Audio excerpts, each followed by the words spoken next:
Salut tout le monde, c'est Paulette de Poppy Bijoux, j'espère que vous allez bien. Aujourd'hui nous allons faire ce bracelet en tissage peyote double mais avec un nombre impair et je vous montrerai également comment le terminer. Donc c'est parti.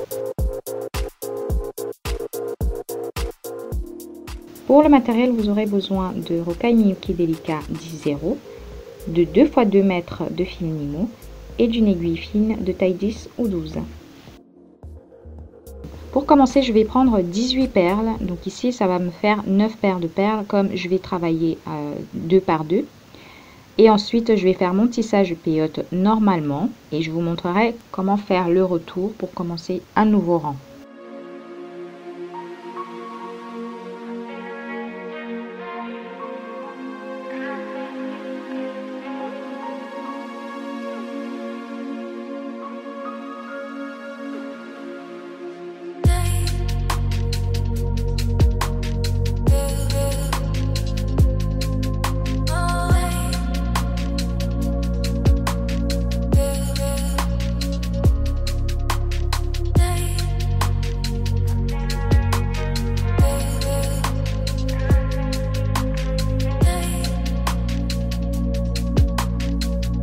Pour faire un nouveau rang, vous allez prendre vos 2 perles, vous rentrez dans les 2 perles qui sont libres.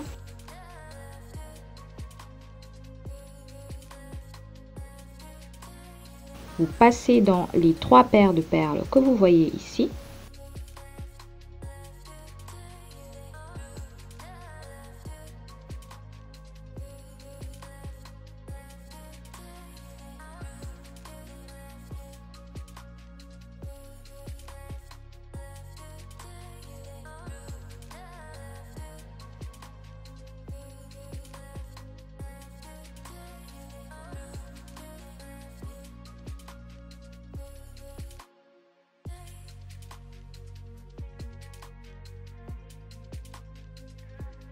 Vous allez revenir dans les 2 perles qui étaient libres au départ et vous remontez dans les 2 perles que vous venez de poser pour pouvoir les renforcer et commencer un nouveau rang.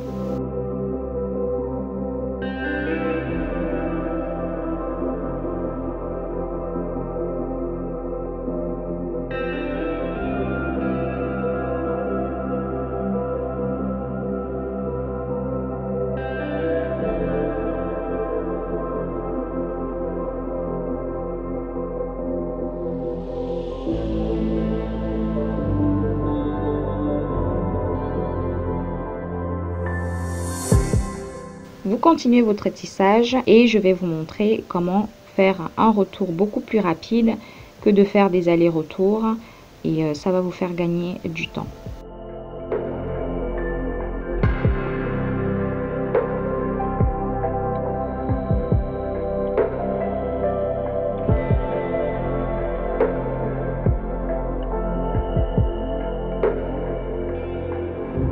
Pour faire le retour, je prends 2 nouvelles perles. Et ensuite, je vais passer mon aiguille dans l'intersection que j'ai créée entre les 2 paires de perles.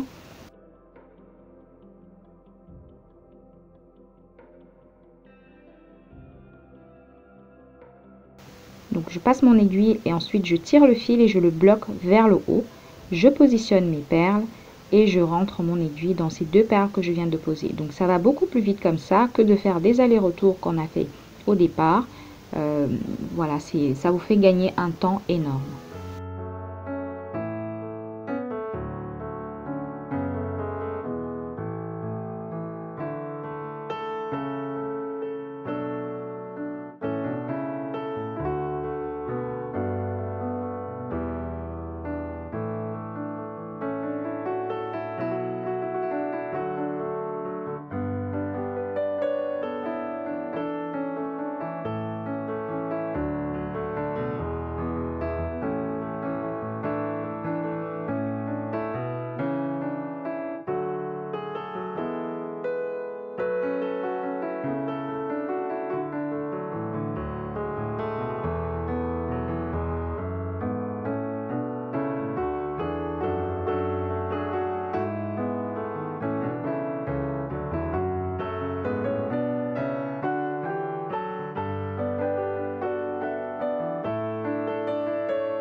Pour changer le fil, vous allez prendre votre nouveau fil, donc les 2 mètres, et vous allez prendre chacune des extrémités, vous allez faire un nœud, et ensuite vous reprenez les 2 petites extrémités de ce nœud et vous refaites un autre nœud par-dessus. Vous bloquez tout ça, vous coupez et vous pouvez continuer votre tissage. Vous pouvez vous permettre de faire cette technique uniquement quand vous avez des perles qui ont un trou un peu plus large que d'habitude.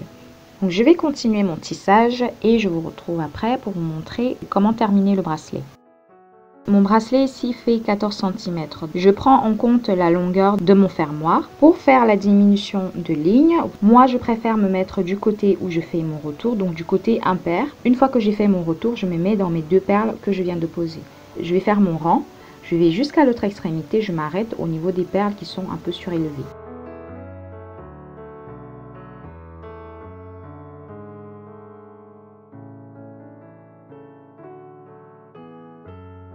Vous arrêtez là, vous faites un aller-retour vers le bas.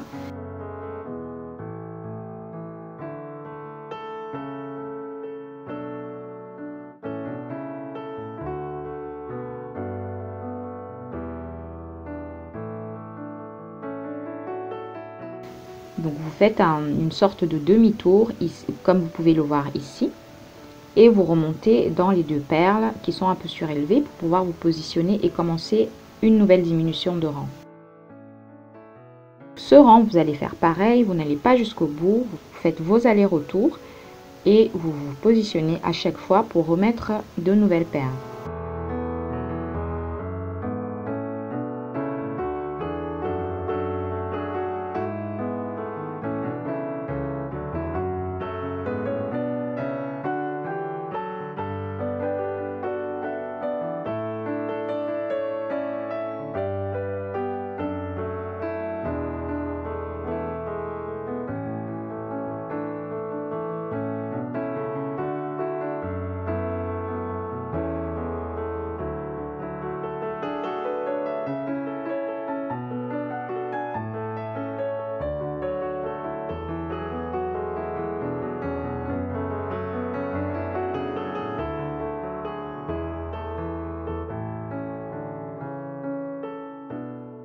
Ensuite, je vais prendre une perle de chaque côté et ma rallonge au centre. Donc, je vais positionner ça et je vais les renforcer. Parce que là, comme vous pouvez le voir, il y a un seul brin de fil qui tient les perles et la rallonge.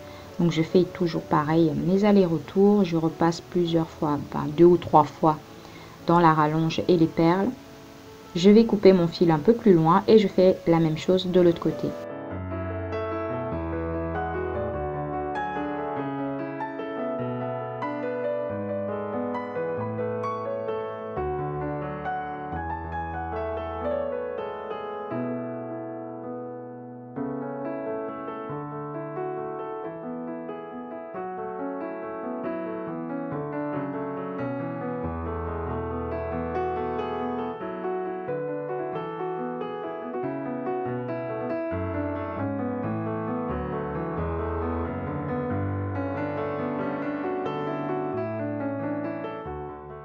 Donc pour l'autre côté, donc pour la partie fermoir mousqueton, j'ai mis une perle à la place de la rallonge, donc une petite perle ronde dorée.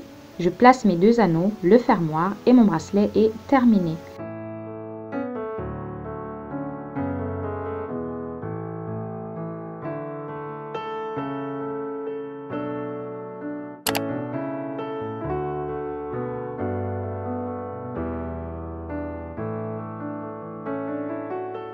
J'espère que ce tuto vous a plu.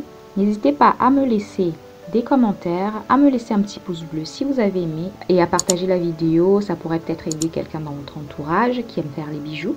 Et moi, je vous dis à très vite pour une nouvelle vidéo. Ciao, ciao!